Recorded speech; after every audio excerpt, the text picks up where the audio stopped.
Introduction part हमने पहले कर लिया है, तो आज डायरेक्ट टॉपिक से स्टार्ट करते हैं। किसी को कुछ समझ में नहीं आएगा तो आप बीच में मुझे पूछ सकते हैं।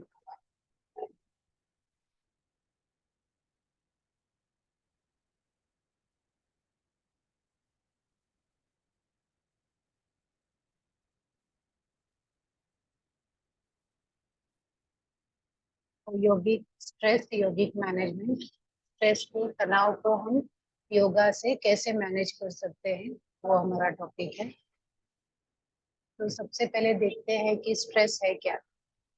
स्ट्रेस मतलब जब आपको तनाव आ जाता है, आपको कोई चीज अच्छी नहीं लगने लगती है, नेगेटिव, है ना, और आपके मन में बहुत सारे सवाल जवाब चलते हैं और आप अपने आप को बहुत ज्यादा इको साउंड आ रहा है ना, एक मिनट मैं जरा फिर से करती हूँ।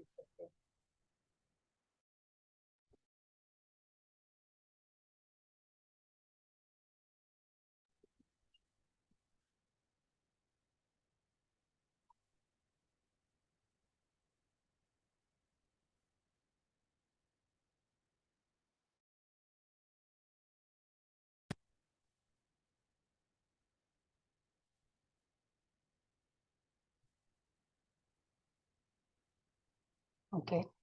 So stress is the rate of all wear and tear our minds and bodies experiences as we attempt to cope with the continuity changing environment. हमारे आसपास के बालाजी सर, आप मुझे होस्ट बनाएंगे क्या? तो किसी किसी का जो माइक चलता रहता है तो मैं बंद कर सकती हूँ।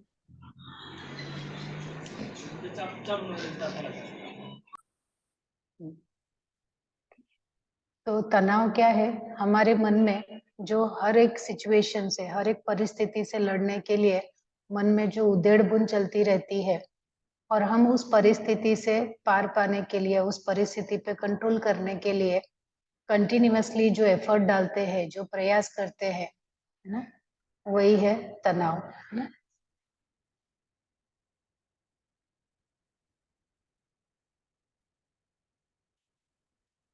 और आज के अगर हम 21st सेंचुरी में देखें तो तनाव जो है वो एक सिंड्रोम की तरह हो गया है, एक बीमारी की तरह हो गया है ना।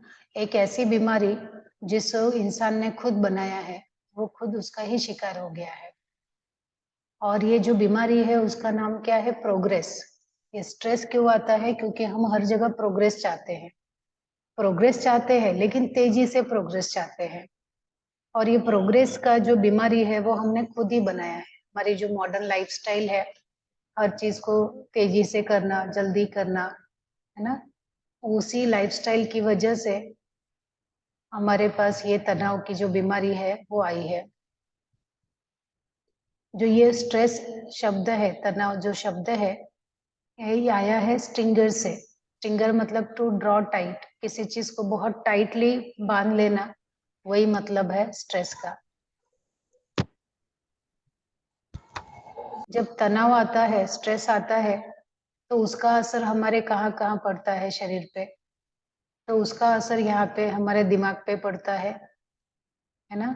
किसी को हेडेक होने लगता है, किसी को कुछ सोचता नहीं क्या होना, और साथ में हमारे जो स्पाइनल कॉर्ड है, मेरुदंड, उस पे असर होता है।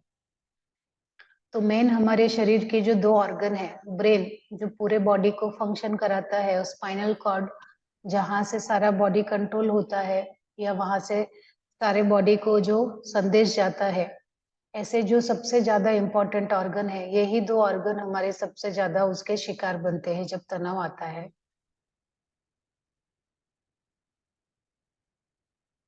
स्ट्रेस के लिए हम लोग ये फॉर्मूला भी देख सकते हैं, S=P is greater than R। अभी यहाँ पे यस क्या है, P क्या है और R क्या है? Stress occurs when the pressure is greater than the resource. यहाँ पे यस मतलब स्ट्रेस, P मतलब प्रेशर, और R मतलब रिसोर्स। जब स्ट्रेस तब आता है जब हमारे पास जो प्रेशर है वो रिसोर्स से ज्यादा हो जाता है। अभी इस बात को समझेंगे कि आपके पास, आपको कोई एक काम दिया गया है ना, आपके ऑफिस में एक काम है, और वो काम है कि आपको 10 फाइल आज की आज निपटानी है, कैसे भी करके। ओके, ये आपका काम है। अब वो 10 फाइल निपटाने के लिए पहले आप देखेंगे कि आपके पास हेल्पिंग हैंड कितने हैं, है ना, कितने लोग आपको मदद करने के लिए मिल सकते हैं। ये आपके रिसोर्स हुए। और आपको वो 10 फाइल कहाँ से मिलने वाली है, आपको खुद ढूंढ के निकालना है। ऑनलाइन मिलेगा, ऑफलाइन मिलेगा, है ना। आपके पास क्या क्या सोर्सेज है उस फाइल तक पहुंचने के, उस फाइल को निपटाने के लिए, ये सब आता है आपके सोर्सेज के लिए। और सोर्सेज में ये भी आता है कि आपके ऑफिस का वातावरण कैसा है, आपको बैठने के लिए अच्छा स्थान है कि नहीं है, आपादा स्थान है कि नहीं है, आपके खाने पीने का ध्यान रखा है कि नहीं, ये सब रिसोर्सेज है। लेकिन अगर आपको कहा गया कि 10 फाइल निपटानी है आज के आज ही, है ना, और आपके पास कोई हेल्पिंग हैंड ही नहीं है, कोई स्टाफ ही नहीं है, या स्टाफ जो है ये एक ही स्टाफ दिया जो कि सफिशिएंट नहीं है, तो इससे क्या होता है, आपको प्रेशर ज्यादा बढ़ जाता है कि अरे बाप रे, मेरे पास स्टाफ नहीं है और काम इतना ज्यादा है, वो प्रेशर है। तो तनाव कब होता है, आपके पास जो सुविधाएं मौजूद है ना, वो सुविधाएं जब कम पड़ने लगती है और हमें काम निपटाने में ज्यादा जोर लगाना पड़ता है, वही प्रेशर है ना, और तब जाके तनाव आता है। अगर आपके पास 10 फाइल निपटानी है, आपके पास 3-4 लोग हैं, तो आपको भी पता है आराम से आज का आज मेरा फाइल निपट जाएगा, कोई टेंशन नहीं है। आप बोलते हो कोई टेंशन नहीं है, कोई तनाव नहीं, इसका मतलब आराम से काम हो जाएगा। लेकिन जब काम करना है, लेकिन वो काम करने के लिए मेरे पास प्रॉपर चीजें नहीं है, अवेलेबल नहीं है, तो वो क्या करता है, तनाव लाता है हमारे मन में। So stress is the reaction people have to excessive pressure or other type of demand placed upon them. It is arises when they worry that they can't cope. Stress क्या है, ये आपका ही रिएक्शन है। जब आपके पास ज्यादा प्रेशर आ जाता है ना किसी चीज को परफॉर्म करने के लिए, और डिमांड ज्यादा है, आप सप्लाई नहीं कर पा रहे हो, है ना, तब जाके तनाव आता है। और उस तनाव को अगर आप झेल नहीं पाते हो, चिंता करने लगते हो कि कैसे करूं मैं, तब वो स्ट्रेस में, तनाव में बदल जाता है वो।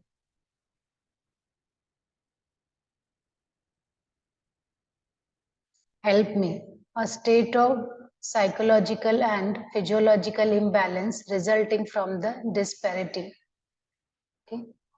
डिस्पैरिटी मतलब क्या होता है, कि a difference, specially one that is caused by unfair treatment, situational demand, and the individual's ability and or motivation to meet those demands. A state of mental or emotional strain or tension resulting from adverse or demanding circumstances. अभी तनाव, भाई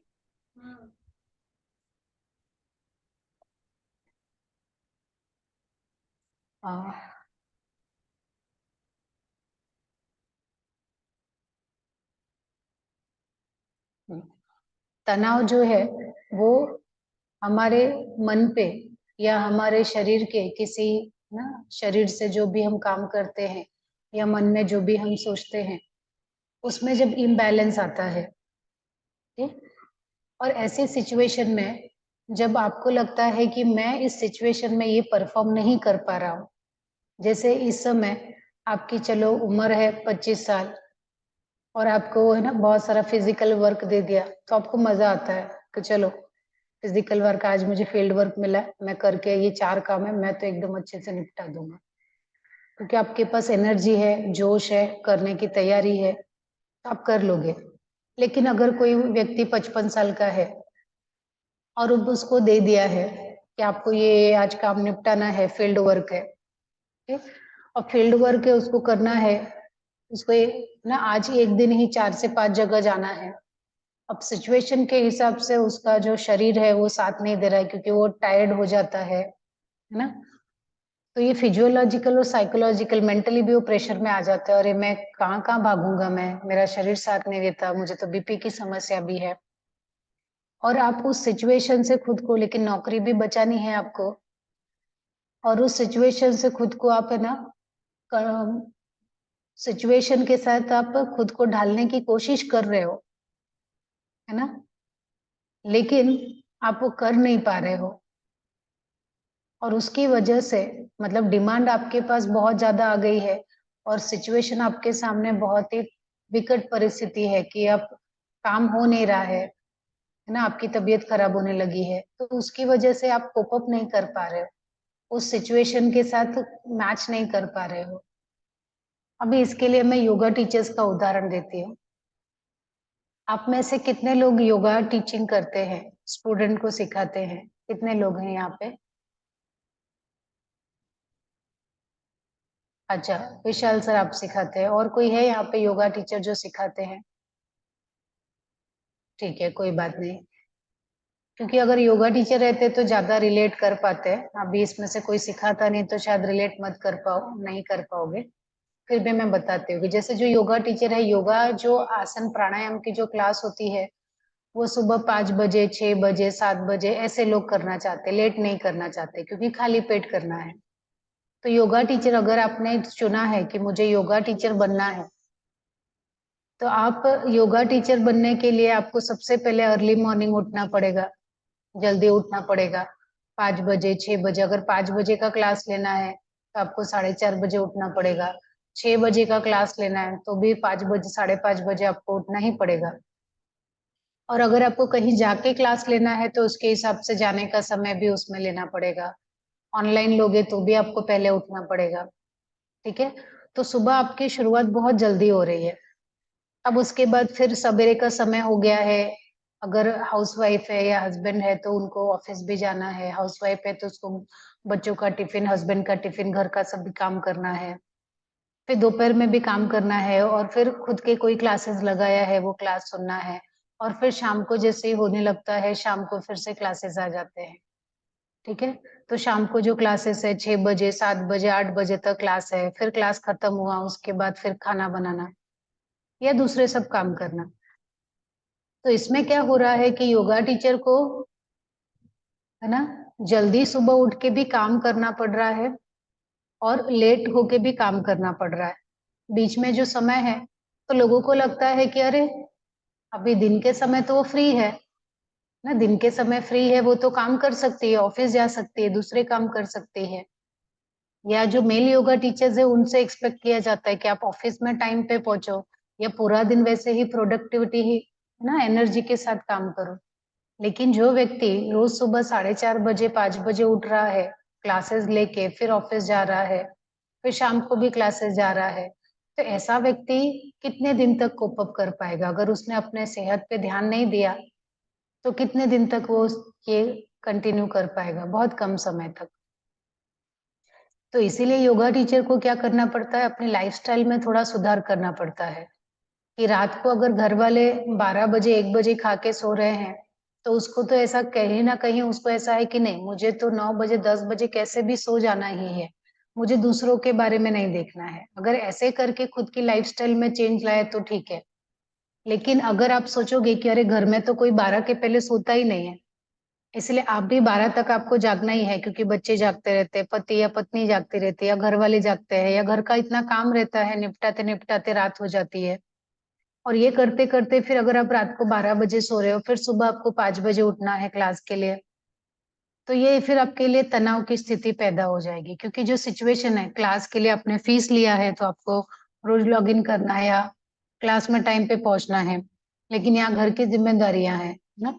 तो इस तरह से yoga teachers को भी बहुत ज्यादा तनाव हो जाता है इस सिचुएशन में। जब नए नए योगा टीचर बनते हैं तो वो सबसे पहले इस तरह के तनाव से गुजरते हैं। और अगर उस तरह के तनाव से उन्होंने खुद को कोप अप कर लिया, अपनी लाइफस्टाइल में सुधार कर ली, तो बहुत अच्छा है। नहीं कर पाते फिर उनको या तो योगा छोड़ना पड़ता है या तो फिर कुछ और अपनी फैमिली से कुछ कॉम्प्रोमाइज करना पड़ता है। ठीक है,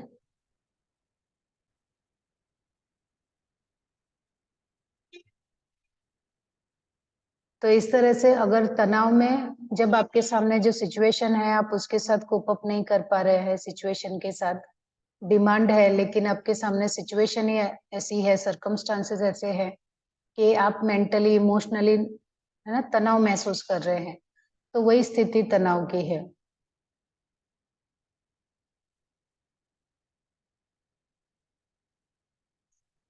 अब ये जो तनाव है वो तो दो प्रकार का होता है। एक को कहा जाता है यू स्ट्रेस, जो कि हमारी लाइफ के लिए बहुत जरूरी है, और दूसरा है डिस्ट्रेस। डिस्ट्रेस जो है, जब यही तनाव मैनेज नहीं होता है तो वो उसी को डिस्ट्रेस कहा जाता है, जिसकी वजह से हमारी बीमारी आती है। और अगर दूसरे प्रकार से देखें तो फिजिकल स्ट्रेस भी है, मेंटल स्ट्रेस भी है, इमोशनल स्ट्रेस भी है। ओके, तो फिजिकल स्ट्रेस मतलब जब आपके शरीर में तनाव आ जाता है, मेंटल स्ट्रेस मन में तनाव आ जाता है, इमोशनल स्ट्रेस मतलब किसी प्रकार की भावनात्मक तनाव आ जाता है। तो इस प्रकार से भी हम तनाव को अलग अलग प्रकार में बांट सकते हैं। अब ये यू स्ट्रेस और डे स्ट्रेस में क्या अंतर है वो देखेंगे। अगर आपका जॉब 8 घंटे का है, अगर आपको रोज बोलेंगे कि ऑफिस में आपको सिर्फ 8 घंटा ही काम करना है, 8 घंटा से ज्यादा आप काम करोगे तो आपको ओवर टाइम मिलेगा, या आपको दूसरे दिन उतना, अगर मान लो आपका ड्यूटी 8 घंटे का ही है, आपने 2 घंटा काम किया, तो या तो आपको ओवर टाइम मिलेगा या तो आपको अगले दिन 2 घंटा लेट आना है, क्योंकि आपका काम सिर्फ 8 घंटे का ही है। तो इसको यू स्ट्रेस कहा जाएगा, क्योंकि आराम से आप 8 घंटा रोज काम करते हो। ये यू स्ट्रेस है, काम करते हो और 8 घंटा काम करते हो। लेकिन जब इसी 8 घंटे को 12 घंटे कर दिया जाता है कि आप 8 घंटे का आपका काम है, लेकिन रोज 12 घंटे आप काम पे बिता रहे हो, आपको भले पैसा ज्यादा मिल रहा है, उसका बताएंगे कि ठीक है 12 घंटे काम करो आपको पैसा मिल जाएगा, लेकिन कल वापस 12 घंटे काम करना है। तो जब ऐसे सिचुएशन आपके ना ज्यादा समय तक रहती है, तब वो डिस्ट्रेस में कन्वर्ट हो जाता है, तब वो तनाव में आ जाता है। फिर आप बोलते हो कि अरे कोई लाइफ ही नहीं बची है, जिंदगी में कुछ जीने का बचा ही नहीं है, पूरा रात दिन मैं काम पे ही रहता हूँ। ठीक है। और यू स्ट्रेस क्या है? I perform better under pressure. You stress बहुत जरूरी है, तनाव बहुत जरूरी है, जो पॉजिटिव तनाव है ना, सकारात्मक तनाव बहुत जरूरी है, क्योंकि उस समय आप सबसे अच्छा परफॉर्म कर पाते हो। अब पॉजिटिव तनाव के लिए मैं आपको बताती हूँ, जैसे अभी मैं आपको बोलूं कि आज मैंने जो आपको सिखाया है, आप सबको याद हो गया क्या, समझ में आया क्या?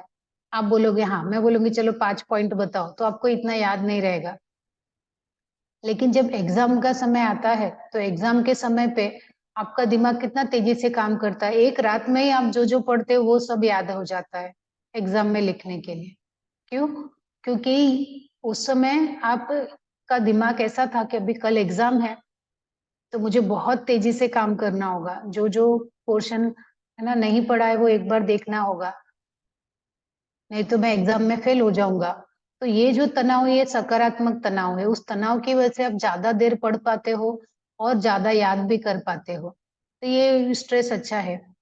लेकिन अगर आप इतना ज्यादा तनाव ले लिया कि बीमार पड़ गए, एग्जाम के हॉल तक पहुंच ही नहीं पाए, हॉस्पिटल पहुंच गए, तो वो डिस्ट्रेस हो गया।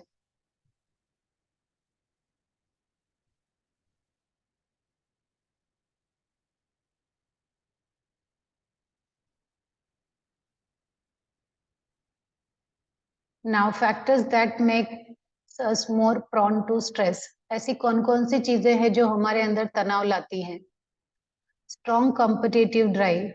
अगर हमारे अंदर हमेशा ना तुलना करने की भावना रहती है कि इसका ऐसा, मैं हमेशा फर्स्ट आऊं, है ना, मेरा अच्छा होना चाहिए, इसका मुझसे कैसे अच्छा हुआ, I should be the first, ऐसे कंपटीशन की भावना रहती है ना जिसके मन में, उनको सबसे ज्यादा तनाव रहता है।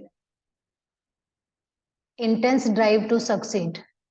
जीत के लिए हमेशा आपके मन में प्रबल इच्छा रहती है कि नहीं, मुझे तो कुछ भी करके जीतना ही है, कुछ भी हो जाए, तो उसकी वजह से आपको तनाव आता है। Gap achievement and expectation. आपके मन में आपने सोचा था कि मैं क्लास में फर्स्ट आऊंगा, लेकिन आपको तो सिर्फ पासिंग मार्क मिला है। आपका एक्सपेक्टेशन था फर्स्ट आना, और आपको मिला क्या है? सिर्फ पास होना। तो ये बीच में जो गैप है, उसकी वजह से आपको तनाव आ गया। Responsibility, dominance and recognition. अगर आपके अंदर ज्यादा रिस्पॉन्सिबिलिटी भी आ जाती है और आप उस रिस्पॉन्सिबिलिटी को झेल नहीं पाते हो, ले नहीं पाते हो जिम्मेदारी को, तब भी तनाव आ जाता है। Okay, okay. डोमिनेंस, अगर आपके ऊपर कोई ना डोमिनेंस कर रहा है, अगर आपके ऊपर कोई बहुत ज्यादा तनाव लाने की कोशिश कर रहा है, या ना आपसे मानसिक रूप से आपको तनाव दे रहा है, या डोमिनेट कर रहा है आपको, या आपको बराबर जो आप काम कर रहे हो उसका क्रेडिट आपको नहीं मिल रहा है, आपने काम किया, क्रेडिट को और लेके गया, then it is making you stressful, ना तभी भी आपको तनाव आ जाएगा।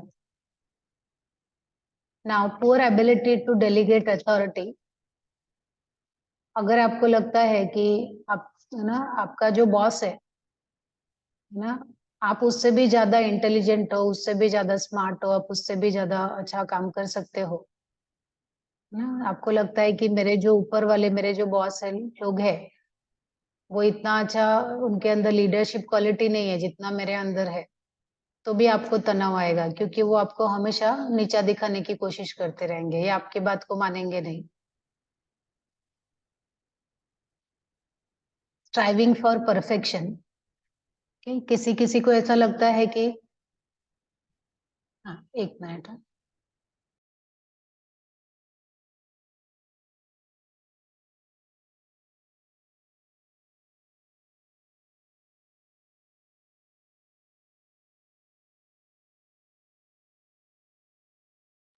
हाँ सॉरी, स्ट्राइविंग फॉर परफेक्शन, किसी किसी को बहुत ज्यादा ऐसे मन में रहता है कि मुझे हर चीज एकदम परफेक्ट ही करनी है, उसमें जरा भी यहाँ वहां नहीं होना चाहिए, है ना। जैसे अगर आपको अब असाइनमेंट देना हुआ तो उसके लिए आपकी हैंडराइटिंग ऐसी ही होनी चाहिए, अक्षर इतने ही सुंदर होने चाहिए, पेपर के दोनों साइड लाइन में होना चाहिए इस तरह से, तो वो सब करने में आपने बहुत सारा टाइम लगा दिया, है ना। या किसी भी चीज को परफेक्ट करने के लिए आपने रात दिन एक कर देते हो, तो that is striving for perfection, और समय कम रहता है और आपको परफेक्शन ज्यादा करना रहता है। Lack of time management and over commitment, अभी आपके पास समय 24 घंटे ही समय सबको मिले हैं, और आप एक दिन में सिर्फ 3 या 4 मीटिंग कर सकते हो, लेकिन आपने 10 मीटिंग के लिए टाइम दे दिया, और एक एक मीटिंग को जरूरत से ज्यादा जितना समय देना चाहिए था उससे भी ज्यादा देने लगे, दूसरी मीटिंग के लिए सब वेट कर रहे हैं, तो आपका टाइम मैनेजमेंट बराबर नहीं है, तो आपको स्ट्रेस आएगा। आपने ओवर कमिटमेंट कर लिया कि मैं इतना से इतना कर सकता हूँ, ज्यादा काम ले लिया, या मैं ऐसा कर सकता हूँ, है ना, तो भी उसकी वजह से जब काम पूरा नहीं होगा तो आपको तनाव आएगा।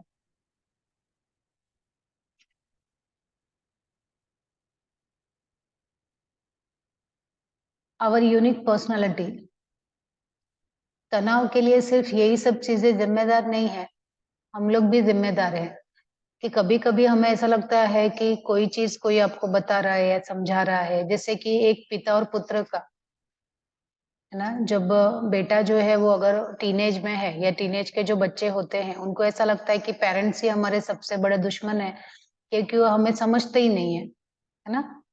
मैं ऐसा नहीं हूँ, मुझे उनके जैसा नहीं बनना है, या मुझे तो ये करना है, वो मुझे ये नहीं करने देना चाहते, है ना। तो उसके वो जो बच्चा है उसको लगता है कि my personality is very unique, I don't want to do this, I want to do this, parents को समझता नहीं है, इसकी वजह से भी वो तनाव में आ जाते हैं।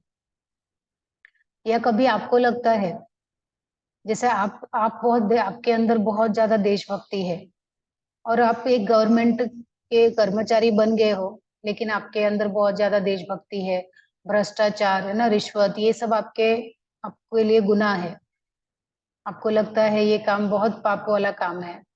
लेकिन अगर ऐसी सिचुएशन आ गई कि आपके बॉस को भी लेना पड़ रहा है, आपके नीचे जो है उसको वो भी रिश्वत ले रहा है, तो आपके ऊपर बहुत ज्यादा प्रेशर आता है कि आपको भी रिश्वत लेना है, नहीं लेंगे तो फिर वो आपको रास्ते से हटा देंगे, या तो आपको मार डालेंगे, या आपको जॉब से निकाल देंगे, या ऐसा सिचुएशन करेंगे कि आप उस डिपार्टमेंट से ही गायब हो जाओ, क्योंकि आपकी यूनिक पर्सनैलिटी वैल्यूज है, वैसी है, आपके वैल्यूज, एटीट्यूड, आपका बिहेवियर वैसा है कि आप उस सिचुएशन में खुद को ढाल नहीं पा रहे हो, तो आपको भी बहुत सारा तनाव आ सकता है उस समय। ओके। और तनाव जो है उसकी वजह से भी हमारे अंदर कभी ऐसा हो सकता है कि, है ना, कि किसी सिचुएशन के लिए कोई कोई ऐसा रहता है जो हमेशा तैयार रहता है नए चैलेंजेस फेस करने के लिए, लेकिन किसी किसी के मन में ऐसा रहता है कि वो तैयार नहीं होते हैं, वो तुरंत ही घबरा जाते हैं। तो ये बहुत सारे फैक्टर है जिसकी वजह से हमें तनाव आता है।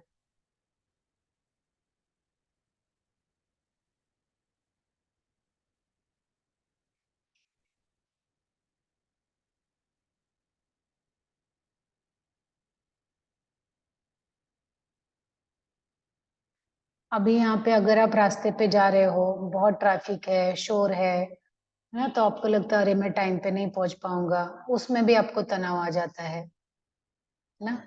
पैसे के लिए रोज मारामारी जो चलती है उसके लिए तनाव, ठीक? और दिन भर जो दूसरों के बारे में सोचना, या आपने सोचा है कि मुझे ये लाइफ में करना था और ये मैं क्या कर रहा हूँ, ऐसा लगता है कि मुझे, है ना, किसी ने डब्बे में बंद करके रख दिया है, मैं अपनी पूरी एबिलिटी के साथ, अपनी पूरी क्षमता के साथ काम नहीं कर पा रहा हूँ। ये सब चीजें आपके अंदर तनाव पैदा करती है। और आज के जमाने में मोबाइल फोन, कितने लोग एग्री हैं कि आपको मोबाइल की वजह से भी, मोबाइल आपके पास होने की वजह से भी तनाव आता है? ऐसा आप एग्री हैं क्या? और क्यों एग्री है वो बताइए। मोबाइल एक तनाव का कारण है या नहीं? आपके सामने ये प्रश्न है।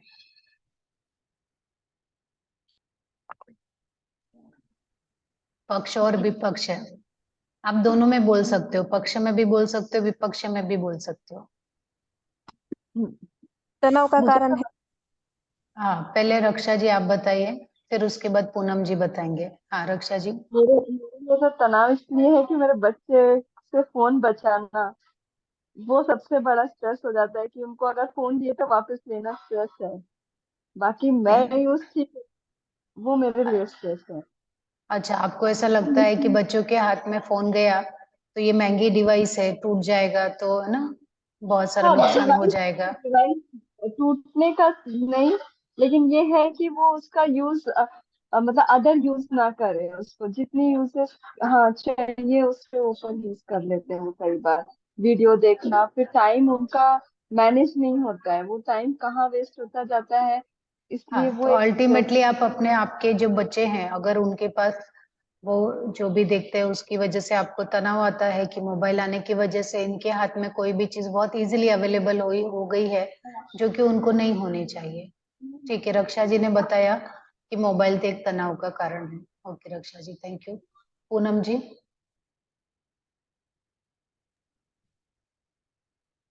मोबाइल के ऊपर मैं ज्यादा देर तक नहीं देख पाती। वो ज्यादा देर तक देख पाई तो तनाव आता है। और किसी से बात भी ज्यादा देर तक नहीं, जो काम का है उतना ही बात करती हूँ। नहीं, पर किस तरह का तनाव आता है आपको वो बताइए, और क्यों आता है तनाव? आपको आंख में प्रॉब्लम है क्या, कोई किसी तरह की तकलीफ है क्या? आपको हेडेक होने लगता है क्या, सिर दर्द होने लगता है क्या, क्या ज्यादा होता है? तो सर दर्द होता है। सर दर्द होता है, ठीक है, ये तो फिजिकल हुआ। और कोई? तनाव भी आता है। हाँ, और कोई? जैसे मैं मेरा बताती हूँ, जब पहले मोबाइल जो है, अब व्हाट्सअप नहीं था, या छोटा वाला जो नोकिया का फोन रहता था, या चलो उसके पहले की बात करते हैं, जब फोन था ही नहीं। जब फोन नहीं था ना, तब क्या होता था, ईमेल भी होता था कि नहीं, ज्यादा इतना मालूम नहीं है मुझे, ईमेल रहता होगा या नहीं रहता होगा।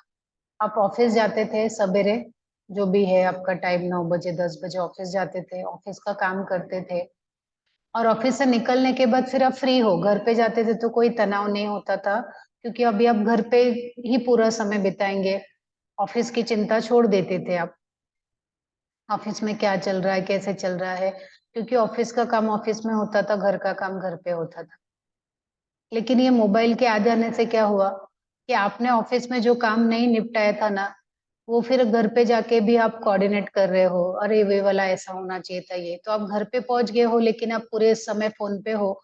और अपने जो कलीग हैं, आपके ऑफिस के जो दोस्त है, जो आपके साथ काम करने वाले हैं, उनको आप समझा रहे ये वाला काम ऐसे होना चाहिए, ये काम ऐसे होना चाहिए कल का।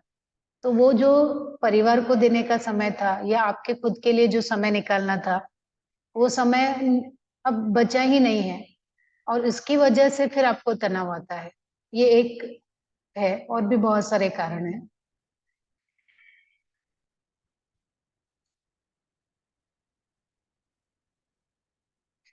और जब आपको ऐसा लगता है कि अब आगे कोई रास्ता ही नहीं दिख रहा है, आप ऐसी जगह पहुंच गए हो कि अब कोई रास्ता ऑप्शन ही नहीं बचा है, डेड एंड हो गया है, तो भी तनाव आ जाता है। या कभी आपके मन में दुविधा होती है, राइट जाओ कि लेफ्ट जाओ, यू टर्न ले लो, क्या करूं मैं, ये करूं वो करूं, क्या करूं, तभी भी बहुत सारा तनाव आता है।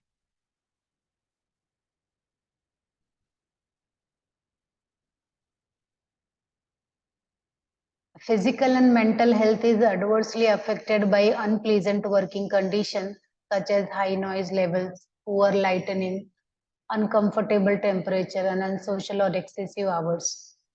अभी इसके पहले का तो हमने देखा कि हमारे मानसिक तनाव कैसे होते हैं। अब हमारे मानसिक और शारीरिक तनाव और भी चीजें हैं जिसकी वजह से आता है। जैसे जहाँ पे आप काम करते हो, वो जो वर्किंग कंडीशन है वो बराबर नहीं है। ऑफिस में सफाई नहीं होती है, या बाथरूम है या बाथरूम नहीं है, बाथरूम है तो पानी नहीं है, इन सब की वजह से। या जहाँ पे ऑफिस का एरिया है वहां पे बहुत ही शोर शराबा होता रहता है ना। या फिर कोई फैक्ट्री है उसमें है, या जहाँ ऑफिस है वहां पे ठीक से लाइट नहीं है, टेम्परेचर बराबर नहीं है, मतलब एसी वगैरह पंखा वगैरह की सुविधा ठीक से है नहीं, कभी लाइट है कभी लाइट नहीं है। या एसी नहीं है तो लोगों को लगता है गर्मी में कितना पसीना निकल रहा है, काम करना पड़ रहा है। और काम का टाइम आपको 8 घंटे बताया है, रोज 10 घंटे 12-12 घंटे आपको काम करना पड़ रहा है। उसकी वजह से आपको घर के लिए समय नहीं मिल पाता है, खुद के लिए समय नहीं मिल पाता है। तो ये सभी आपके शारीरिक और मानसिक तनाव के कारण बनते हैं।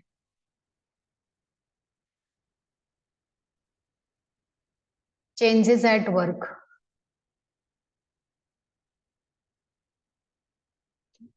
changes that alter psychological, physiological, and behavioral routines such as promotion, retirement, and redundancy layoff are particularly stressful. अभी अगर आपके लाइफस्टाइल में अचानक से कुछ बदलाव आ जाता है ना, वो भी तनाव का कारण होता है। जैसे आपको पता चले कि अचानक से आपका प्रमोशन हो गया है।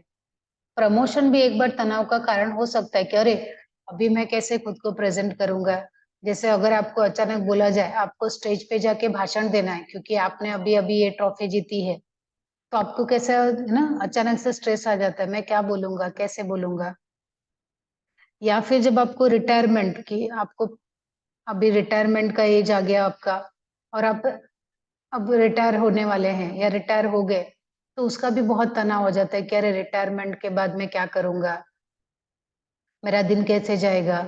या किसी किसी को लगता है कि है ना, मेरे घर का खर्चा कैसे चलेगा, खर्चा नहीं भी चलेगा तो लोगों को ये लगता है कि मैं पूरे दिन कैसे बिताऊंगा, ये मेरा इम्पोर्टेंस चला जाएगा सोसाइटी में। पहले लोग मुझे 10 लोग पूछते थे, अब वो इम्पोर्टेंस चला जाएगा, है ना। ऐसे भी है। मतलब अगर आपके काम के कंडीशन में कोई शॉर्ट टर्म या लॉन्ग टर्म चेंजेस हो रहे हैं, ऐसी सिचुएशन भी आपके लिए स्ट्रेसफुल हो सकती है।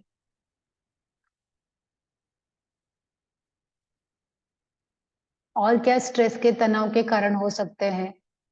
Strict deadlines. Strict deadline means इतने तक आपको सबमिशन करना ही करना है, तो तनाव हो जाता है, अरे मुझे कंप्लीट करना है ये। Heavy workloads and interruptions. आपके पास काम बहुत है लेकिन डिस्टरबेंस बहुत ज्यादा हो रहा है, काम हो ही नहीं, बढ़ नहीं पा रहा, तो तनाव आ जाता है। फैमिली और काम के बीच में कैसे बैलेंस करें, उसमें भी तनाव आ जाता है। जॉब इनसिक्योरिटी, अगर आपका जॉब परमानेंट जॉब नहीं है, इनसिक्योर रहता है, तो हमेशा भी वो भी तनाव का कारण होता है। प्रेशर फॉर हाई परफॉर्मेंस, जैसे अगर इस बार इस महीने का टारगेट था कि आपको 20 क्लाइंट तक पहुंचना है, अगले महीने का टारगेट हो गया कि 40 क्लाइंट तक पहुंचना है, तो इतना परफॉर्मेंस कैसे कर पाओगे, उसका तनाव आता है। कंपटीशन रहेगा उसका तनाव आता है, आपके कुछ पर्सनल प्रॉब्लम आ गई ना, घर में कुछ प्रॉब्लम आ गई, कुछ मेडिकल या हेल्थ इश्यू हो गया आपको या फैमिली को, उससे भी तनाव आता है कि अब मैं कैसे सब देखूंगा, या खुद को कभी कभी टाइम नहीं मिलता है, फ्री टाइम नहीं मिलता है, तो भी लगता है कि मुझे फ्री टाइम नहीं मिल रहा है, खुद के लिए टाइम नहीं मिल रहा है, तो उससे भी तनाव आता है। नाउ वर्क ओवर और अंडरलोड। अगर आपको ज्यादा काम है या कम काम है, दोनों ही कंडीशन में भी तनाव आता है। अगर आपको कम रिस्पॉन्सिबिलिटी है, ज्यादा रिस्पॉन्सिबिलिटी है ना, तो भी तनाव आता है कि करियर को कंसर्न करके कि अरे मैं क्या यही लाइफ में करने वाला हूँ। ये रोल कॉन्फ्लिक्ट्स कभी होता है कि मुझे ये करना था और मैं ये जैसे किसी को डॉक्टर बनना था, नर्स ही बन के रह गया, तो भी लगता है। या शिफ्ट में काम रहता है किसी को, एक महीना नाइट शिफ्ट, एक महीना डे शिफ्ट, उसमें भी बहुत सारा तनाव आता है। ऑक्यूपेशनल डिमांड, अभी ऑक्यूपेशनल डिमांड मतलब आप जिस ऑक्यूपेशन में हो, जिस नौकरी में हो, उसमें आपको बहुत खुद को बहुत अपडेट रखना पड़ता है। जैसे अगर कोई है ना, एक्टर है, एक्ट्रेसेस है, उनको क्या करना, खुद को एकदम फिट दिखाना पड़ता है, पतला दिखाना पड़ता है, तो उसके लिए उनको बहुत ज्यादा हार्डवर्क करना पड़ता है। या कोई ऐसा है कि जो है ना, आईसीए की पढ़ाई कर रहा है, आईएससी की पढ़ाई कर रहा है, तो उसके लिए उसको हर करंट सिचुएशन क्या चल रहा है उसके साथ खुद को अपडेट करना पड़ता है। तो ये सब जो आपके नौकरी के लिए हिसाब से जरूरी है, उसमें जैसे पत्रकार लोग जो होते हैं उनको कितना भाग दौड़ करना पड़ता है, तो ये सब उनके नौकरी के हिसाब से, ऑक्यूपेशन की जो डिमांड है उसके हिसाब से भी उनको बहुत सारा तनाव आता है उसको कंप्लीट करने के लिए।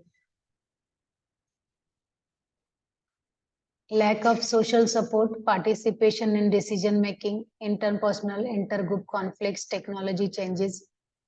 अगर आपके आसपास आपको सोशल सपोर्ट नहीं है ना, आपको ऐसा लगता है अरे मुझे कोई सपोर्ट ही नहीं करता किसी चीज में, तो भी तनाव आता है। पार्टिसिपेशन इन डिसीजन मेकिंग, अगर आपको लोग इम्पोर्टेंस नहीं देते कि जब कोई चीज फैमिली में या ऑफिस में कोई चीज का डिसीजन लेते हैं, आपको इनवाइट नहीं करते, तो भी आपको आता है। आपके कुछ पर्सनल चीजें भी हो सकती है जिससे तनाव आता है।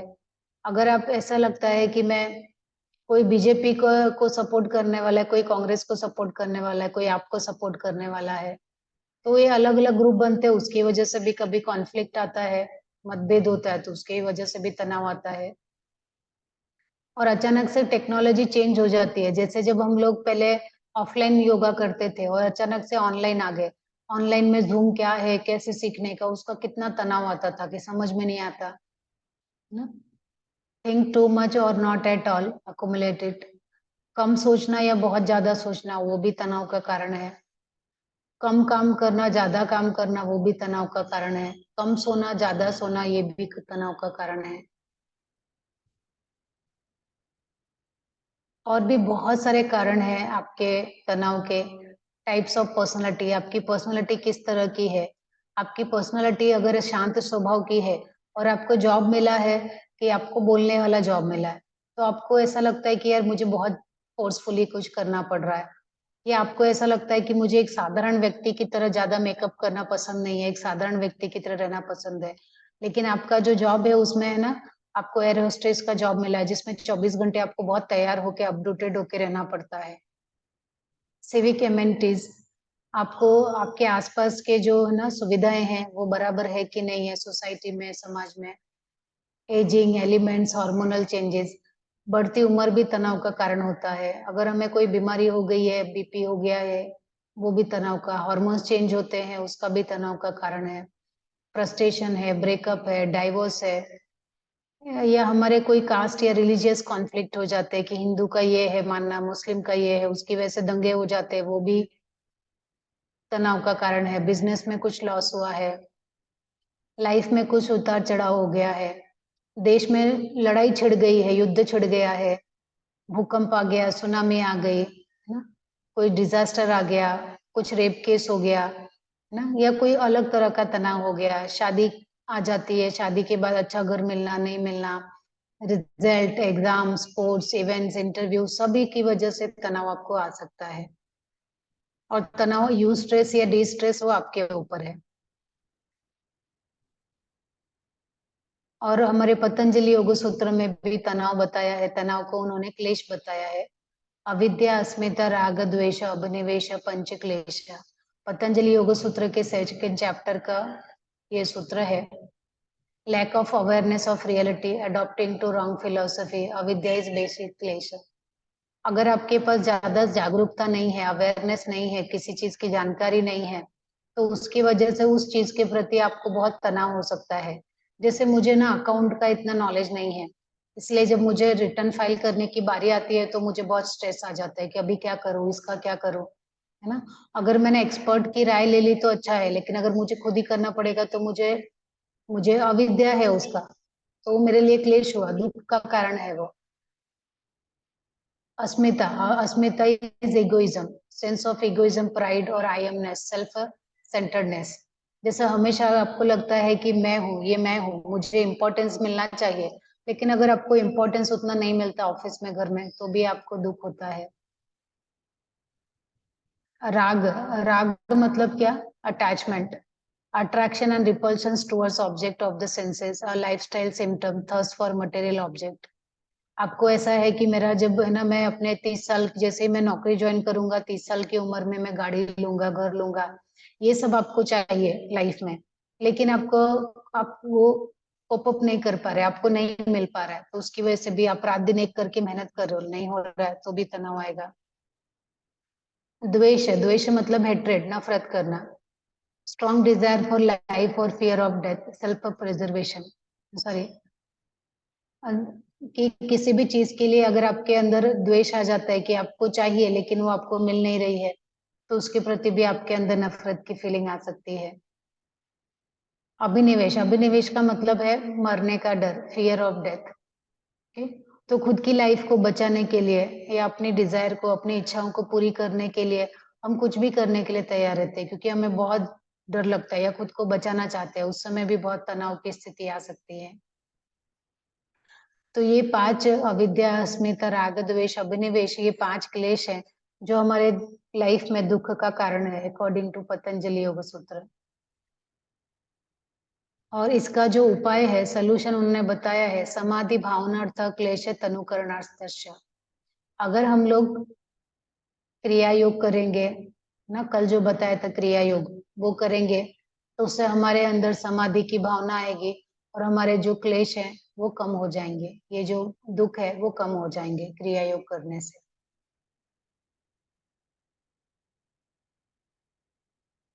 Now, avidya is unresolved worries and anxiety. Example, daughter not coming in time. अब अगर अविद्या, अस्मिता, राग, द्वेष का एग्जाम्पल देखे तो आपको बच्चा हुआ तो आप बहुत खुश थे, है ना, लेकिन वही बच्चा जब ठीक से टाइम पे, है ना, ऑफिस गई या कॉलेज गई, टाइम पे घर नहीं आ रही है, तो आपको बहुत ज्यादा उसके बारे में चिंता होने लगती है कि कहाँ होगी, क्या कर रही होगी। तो अविद्या मतलब उसके बारे में जानकारी नहीं है, इसकी वजह से आपको दुख हो रहा है। Raga, deprivation, craving, mental anchoring, cause variety of gunas, है ना, और आपको किसी चीज के प्रति बहुत प्यार है, कोई चीज आपको बहुत शिद्दत से चाहिए कि मुझे ये चीज चाहिए चाहिए, और आपको, है ना, उस चीज को पाने के लिए आपको इतनी मेहनत करनी पड़ रही है, उसकी वजह से तनाव आ रहा है, दैट इज राग। द्वेष, अगर वो चीज आपको नहीं मिलती है, किसी और को मिल गई, तो आपको उससे नफरत होने लगती है। जैसे आपका सिलेक्शन होना था, लेकिन आपका सिलेक्शन ना हो के आपके फ्रेंड का सिलेक्शन हो गया, तो आपको अपने उस दोस्त से ही नफरत होने लगती है। अस्मिता, अस्मिता मतलब, है ना, love to power to control others, जब लोग हमारी बात सुनते हैं, हमें भी इन्वॉल्व करते हैं डिसीजन मेकिंग में, या हमें इम्पोर्टेंस देते हैं, तब हमें अच्छा लगता है, लेकिन अगर हमें इम्पोर्टेंस नहीं मिलता है तो हमें अच्छा नहीं लगता है, तो दुख आता है। Abhinivesha, wrong false identification for wealth. अगर आपकी लाइफ में वेल्थ या चिल्ड्रन, अगर आपको, है ना, अभिनिवेश मतलब आपको अननोन फियर, हमारे मन में हमेशा एक अननोन फियर रहता है, एक डर रहता है ना, कभी धन के लिए कि अरे आज मैं धनवान हूँ, कल मेरा पैसा चला गया तो मैं क्या करूंगा, इसलिए हम लोग क्या करते हैं, अपने 7 पीढ़ियों के लिए धन कमा के जाना चाहते हैं कि ये धन तो मैंने अपने लिए कमाया। बुढ़ापे तक भी हम पैसे के पीछे भागते रहते हैं कि मेरा तो हो गया, लेकिन मेरा जो बच्चा है ना, उसको मिलना चाहिए, है ना, वो गरीबी में ना पड़े। ऐसे सोच के हम धन के पीछे भागते रहते हैं। ये क्या है? ये अननोन फियर ही है। आज यहाँ पे हम लोग स्टॉप करते हैं। आपके नोटबुक में लिखेंगे PPT number 20। Please write down everyone. Stress management PPT number 2020 completed. Raksha ji आपने लिखा? हाँ, थैंक यू। अच्छा, किसी और को कुछ पूछना है, बताना है तो बताइए। हाँ, पीपीटी नंबर 20। ये आपके नोटबुक में लिख लो, ताकि जब भी मैं नेक्स्ट क्लास में आऊँ तो मुझे याद दिलाना कि यहाँ तक हुआ था, क्योंकि मैं भूल जाती हूँ।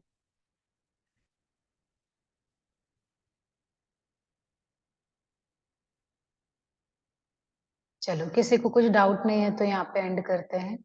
Thank you so much everyone. Have a good day.